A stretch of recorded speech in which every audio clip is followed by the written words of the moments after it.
Miren lo que dice la palabra de Dios de Saúl. Escuche atentamente. Temprano a la mañana siguiente, Samuel fue a buscar a Saúl. Está en el capítulo 15, verso 12 de su Biblia y de la mía. Y alguien le dijo, Saúl ha venido al Monte Carmelo y he aquí, se levantó un monumento y dio la vuelta y pasó adelante y descendió a otro lugar llamado Gilgal. ¿Qué se hizo, Saúl? ¿Se levantó una? ¿Qué? ¿Una estatua? ¿Un monumento? ¿Señal de qué es eso? ¿De qué? Dígalo con la palabra justa, ¿eh? Orgullo, vanidad, soberbia. Debo ser recordado por el monumento que levanto yo mismo. Tremendo es esto. En el verso 30 hay algo más que hace Saúl. Se da cuenta que hace mal. Y le dice al profeta, yo he pecado, pero te ruego que me honres delante de los ancianos de mi pueblo y delante del pueblo de Israel y vuelvas conmigo para que adore al Señor tu Dios. ¿Qué quería? Que lo honren. ¿De qué me habla eso? De lo mismo de recién. De lo mismo. Por eso cuando usted escuche que un líder, que un músico, que un pastor se hace lindo y no honra a Dios, no es de Dios. Y con autoridad lo digo, no es de Dios. La persona que está en el altar no debe manchar el altar, sino que debe jugarse por la elección que Dios ha hecho sobre él. Amén.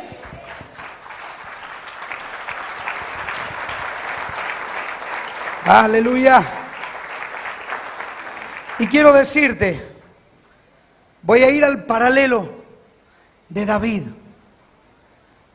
David peca, comete este adulterio y escribe un salmo que es el salmo del corazón, el Salmo 51.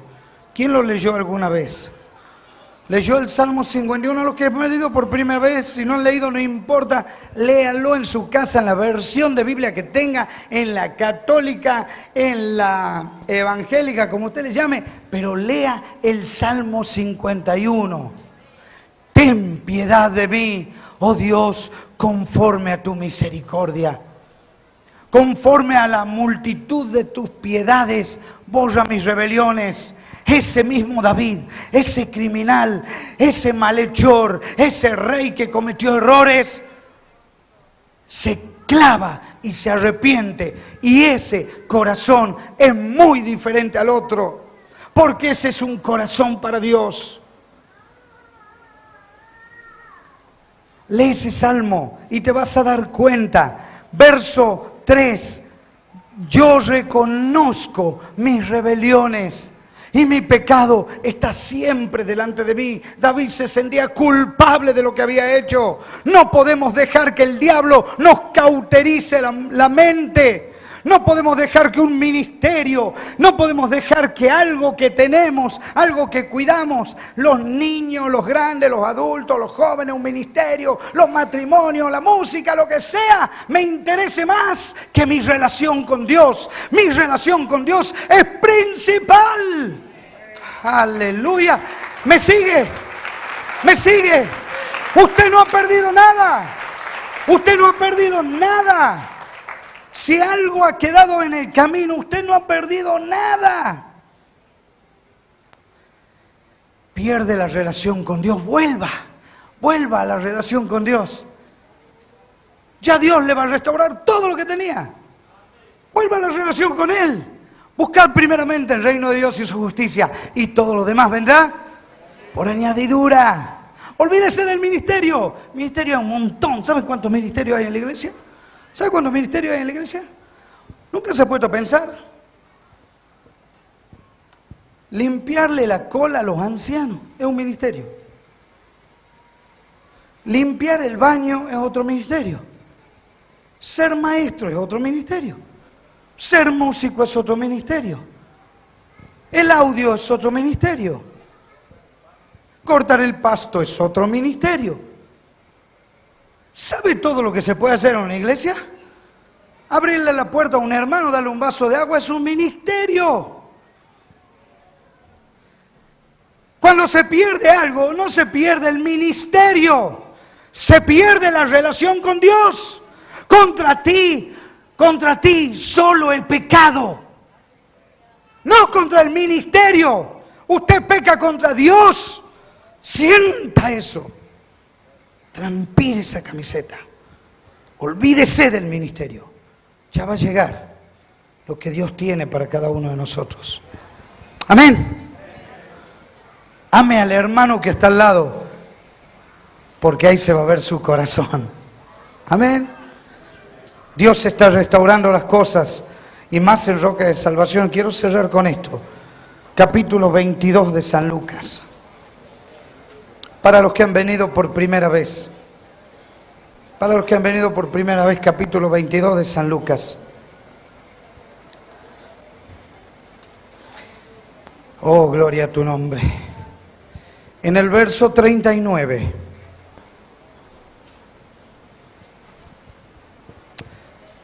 Jesús está pasando sus últimos momentos y saliendo se fue como solía al monte de los olivos y sus discípulos también le siguieron. Seguimos. Cuando llegó a aquel lugar les dijo: orad que no entréis en tentación. Vamos más adelante, por favor. Y él se apartó, volvemos. Y él se apartó de ellos a distancia, como de un tiro de piedra, y puesto de rodillas oró. Verso 42. Diciendo: Padre, si quieres, pasa de mí esta copa. Yo estoy por morir, va a ser duro. Va a ser duro. Va a ser duro que me crucifiquen. Me va a doler. ¿Por qué tengo que pasar por el proceso de la muerte si yo soy la vida en abundancia? Padre, ¿por qué tengo que pasar por el proceso de la burla si yo he venido a dar perdón?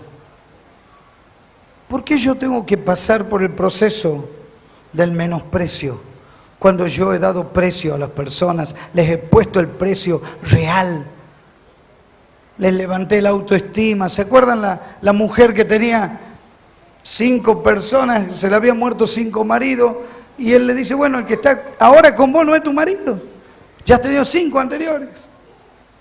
A esa mujer Jesús la hizo levantar la autoestima. ¿No entró Jesús a tu casa? ¿Entró Jesús a tu casa? ¿Viste todo lo que hace? ¿Viste cómo transforma? ¿Viste cómo transforma? ¿Por qué tiene que pasar Él por esa situación?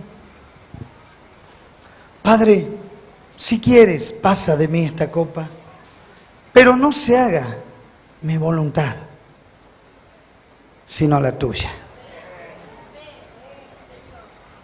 A vos que estás en esta noche, que has venido por primera vez, este es un hombre obediente, que no merece que lo crucifiquen, y sin embargo, va a la cruz por amor a vos y por amor a mí.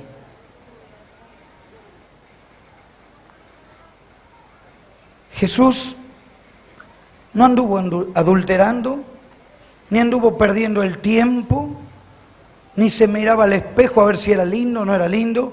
Jesús lo único que hizo fue aprender de papá y dar todo lo que recibía del Papá Celestial a toda una sociedad, a la comunidad donde él vivía.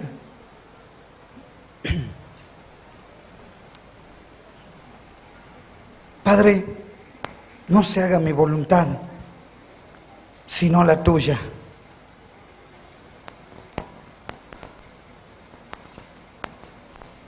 en el verso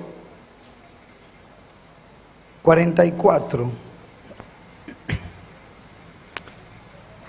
para que algunos que no entiendan la agonía de Jesús, dice que oraba más intensamente y era su sudor como grandes gotas de sangre que caían hasta la tierra. Esa era la angustia de Jesús, porque iba a cumplir con algo que ni siquiera le correspondía. Pero Él ha muerto por vos y por mí.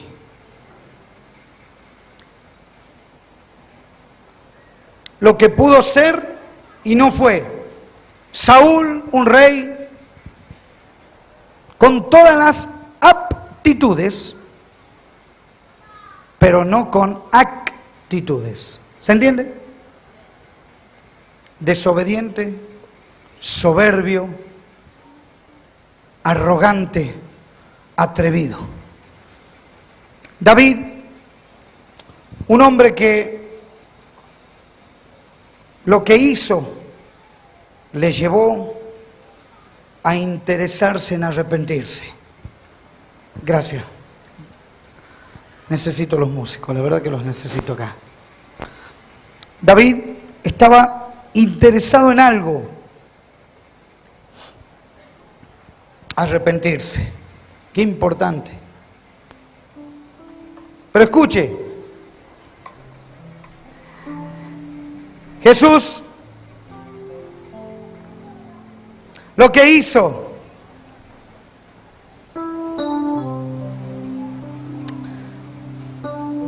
bebió la copa de la muerte por vos y por mí.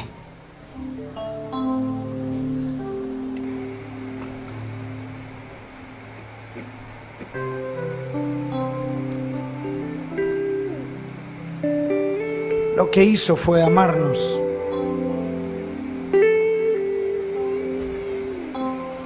Y lo que hizo, su decisión, determinó lo que fue. Aquel que cambió la historia del mundo y puede cambiar tu vida y la mía. Lo que es, porque está aquí. Porque Él es presente.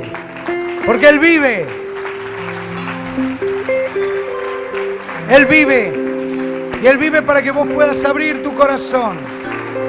Él es. Él no tan solo fue, sino que Él es y Él será. Amén. Porque la palabra de Dios dice que Jesús es el mismo hoy, ayer y por los siglos de los siglos. Y a Él sea la gloria. Amén. Ponete de pie, vamos a terminar adorando al Señor.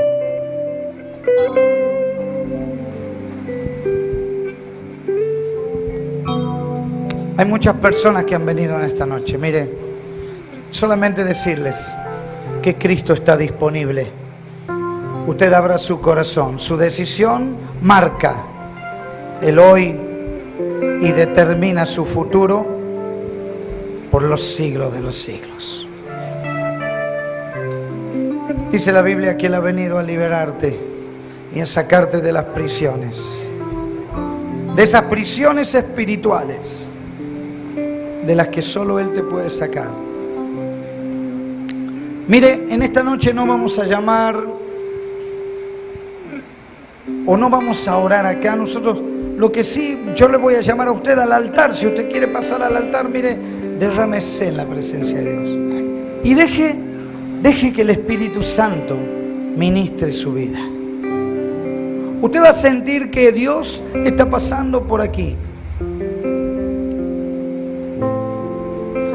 Pero usted tiene que tener la fe como un grano de mostaza, que es lo más chiquito, pero que cuando crece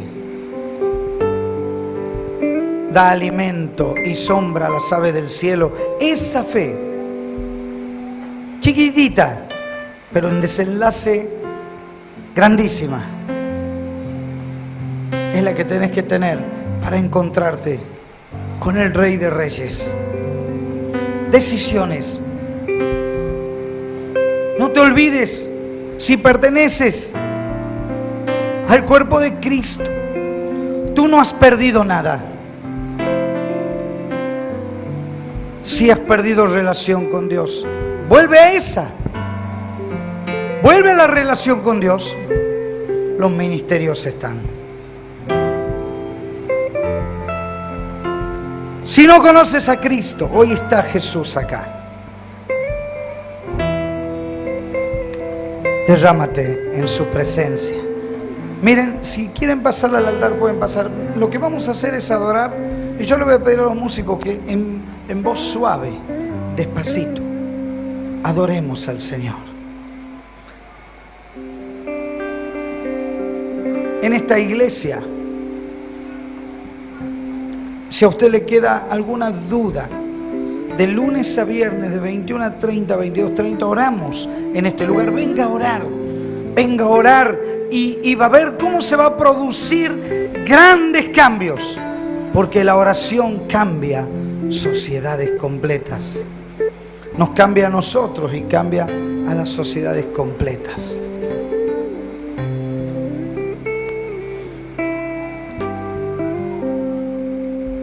Hay una canción, no sé, me gusta mucho particularmente.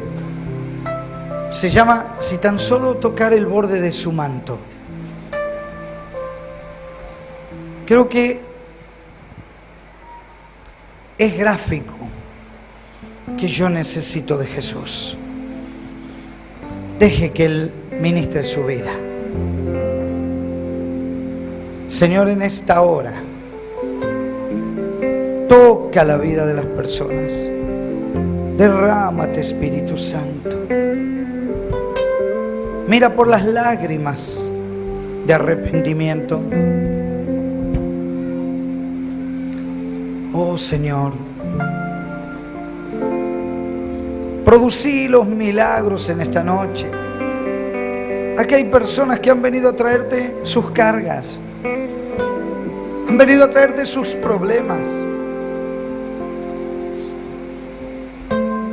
Y yo siento llorar y siento las lágrimas porque siento el arrepentimiento. Señor, dice la palabra que tú vas a sacar tu pañuelito y vas a secar las lágrimas de sus ojos. Señor, queremos solamente verte a ti en esta noche. Gracias, papá.